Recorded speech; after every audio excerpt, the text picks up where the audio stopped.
Bakunzi ba Bwenge Media, twongeye kubashimira ko mukomeza gukurikirana ibiganiro byacu bya buri munsi. Tugiye kubagezaho rero igice twakwita igice cya kabiri mu kiganiro giheruka twabagejejeho uburyo ki umuntu ashobora gukora amafoto twise AI photos. Twaberetse uburyo ki izo foto ushobora kudawunilodinga ifoto zijyanye n'ibitekerezo byawe ndetse n'inkuru ushaka gukora igaragara mu mashusho. Mu gihe udafite kamera cyangwa se ufite telefone yonyine ushobora gukoresha amafoto agaragaza inkuru runaka. Abatarabashije gukurikirana icyo kiganiro kugira ngo iki kiganiro kize kukugirira akamaro birambuye, ni uko uza kureba ikiganiro cyabanje kigaragaza uburyo ki umuntu ashobora gukora izo bita AI photos tugiye gukoresha muri iki kiganiro, kugira ngo nawe ubashe kuba wabona content runaka cyangwa se wapulodinge content ijyanye n'amajwi ndetse n'amashusho, ariko ayo mashusho akaba ari amashusho yifashishije za AI photos abantu benshi bakunda cyane ariko batazi ngo izi foto zikorwa zite. Muri iki kiganiro rero tugiye kubereka ni gute ushobora gufata za foto ukazegeranya ukazazihuza n'amajwi runaka kugeza bibaye ikiganiro wapulodinga kuri YouTube cyangwa se izindi social medias. Aha ngaha tugiye kwifashisha imwe muri application nababwiye nanone mu biganiro byatambutse. Abadukurikirana kuri Bwenge Media hari ubumenyi bamaze kugeraho, bamwe batarabashije kudukurikirana mbere nabwo ibiganiro biracyahari, mushobora kureba muri Bwenge Media ukareba ibiganiro byabanje bitewe n'icyo wumva tuvuze muri iki kiganiro utabashe gusobanukirwa uko gikorwa kuko twabivuze mu biganiro byabanje. Aha ngaha rero tugiye kwifashisha application yitwa InShoots. Nubwo hari application nyinshi nababwiye, uyu mwaka wa 2025 ugomba kurangira ufite muri telefone yawe, kuko ni application z'ingenzi zizagufasha mu gukora ibintu runaka.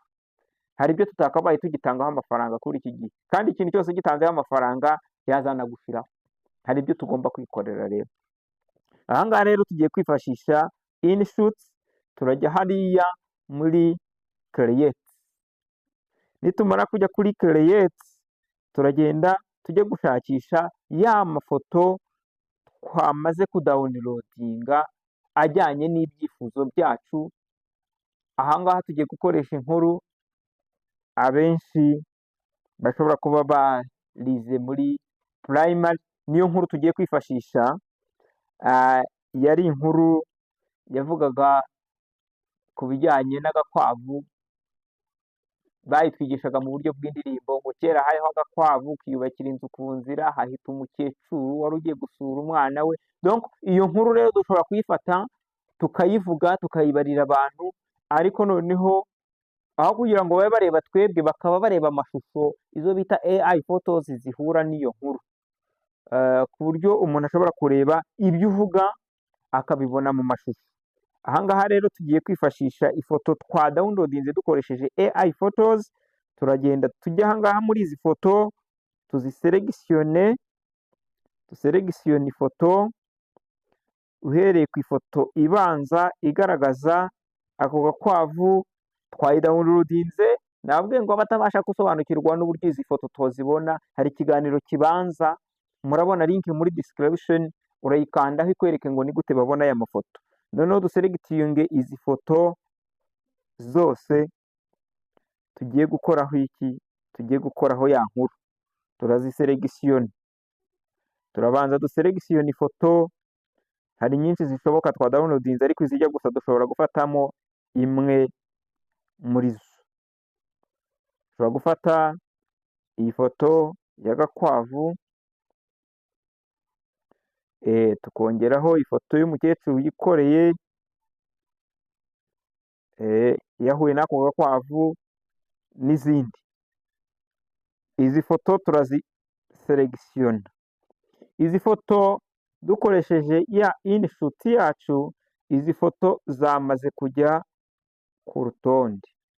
Iyi foto dushobora kuba dushaka rero ko iyi foto iza kuba ndende bitewe n'amagambo turi buvuge agaragaza iki cya gikorwa igihe ari bumare. dukanda aha ngaha aho ifoto irangirira, tugakurura tuzana iburyo. Iyi foto nayo ishobora kuba ari ngufiya, tuyikoramo, urabona uko dukora mu ifoto niko izengurukwa n'uruziga rw'umweru. Nayo dushobora kuyongerera ubunini, tugafata ifoto ya gatatu, nayo dushobora kuyongerera ubunini.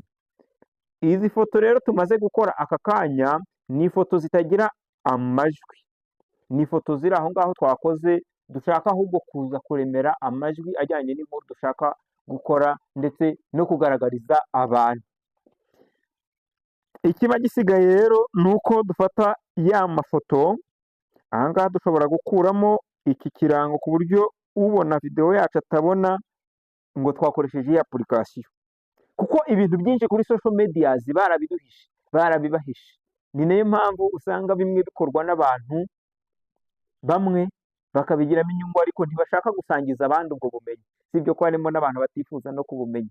Hano kuri Bwenge Media rero nta na kimwe tutazababwira, tuzabagaragariza tricks zose zikoreshwa kugera ku buryo nawe ushobora no kwikorera indirimbo y'amashusho ubwayo. Hari ibyo ubona ukabona birasa n'ibitangaza, ukabona n'ubizi. Hano kuri iyi platform yacu nta na kimwe tuzabahisha. Ufite gahunda yo kubyaza umusaruro, go ahead, turamutiza imbaraga rwose, tuzabafasha. Hano rero turayimuvinga iyi watermark, turategereza kubera ko ari ni free movement, free remove. Ubu yamaze kuvaho. Igisigaye rero nuko dushobora gufata iyi nkuru tukajya hano muri audio, twirikodinze audio isanzwe, tuyibika kuri telefone yacu. Dushobora gufata rero iyi nkuru ubwayo tukayishingira amajwi, turayishingira amajwi mashyashya twifashe ku ruhande. Tukajya aha ngaha,